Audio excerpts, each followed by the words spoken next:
Friends ఇప్పుడే old Goa కాడికి వచ్చినాం. ఇక్కడ మీరు చూసేది ఏంటంటే చర్చి ఎట్లా ఉంది అనేది మీకు మొత్తం డీటెయిల్ గా చూపిస్తా.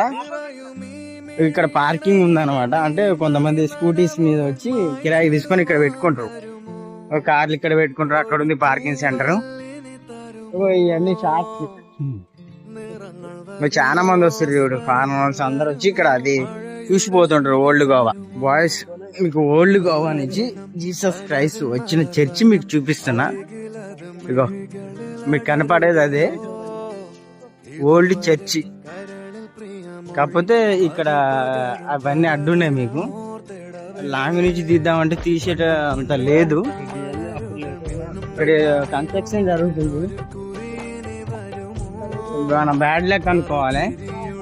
కాకపోతే ఫ్రంట్ ఏమో కానీ బ్యాక్ సైడ్ ఇవన్నీ చూపించగలుగుతాం. మీకు తీస్తూ ఇక్కడే ఉండి పోయిందంట చాలా మంది అంటున్నారు. మనకు తెలియదు. అంటే ఇట్లా కాకుండా మీకు పైకి లేపి చూపిస్తాం మీకు. ఇక చూడు అప్పుడు వెనకట ఎట్లా ఉండే డోర్లు, వీటిలో ఉండే మనకు డోర్లు అప్పుడు పెద్దగా. మీకు ఇట్లా చూపిస్తా చూడు చర్చి, ఓల్డ్ చర్చి ఇది. ఒకసారి నిమ్మలంగా చూడండి. ఇది ఓల్డ్ చర్చి.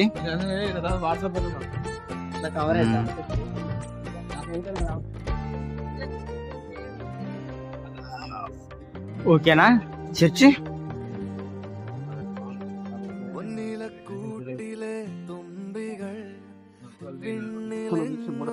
ఫ్రెండ్స్ ఇప్పుడే నువ్వు చర్చికి ఎంట్రీ అయినా. మనోళ్ళు ఇప్పుడే పోతారు.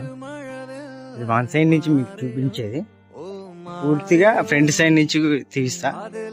ఫ్రెండ్స్ నువ్వు చర్చి ఫ్రంట్ సైడ్ ఇది ఎట్లుందో చూడండి. నాకే మ్యూజియం పోయి వచ్చినాం. ఫ్రంట్ ఇట్లుంది garden, church front cross. Friends ఒకప్పుడు పోర్చుగీస్ వాళ్ళు పరిపాలించినప్పుడు వాళ్ళున్న ప్రదేశం ఇది. ప్రత్యేకంగా అంటే ఏం లేదు, తిరుక్కొండ చూపించటే మీకు ఇదంతా. అక్కడ మాకు పార్కింగ్ సెంటర్ లేదంట. వీళ్ళు పార్కింగ్ ఇక్కడ పెట్టుకోరు కానీ ఇక్కడ ప్లేస్ లేదు. మేమందరం ఇట్లా చేసి వెళ్ళిపోతున్నాం. ఇక కొంచెం రామోజీ ఫిలిం సిటీ టైపే ఉంటాయి. అరే అవి కావు, అవి అనుకునే రామోజీ ఫిలిం సిటీ చూపిస్తున్నా అనుకునే అవి కావు.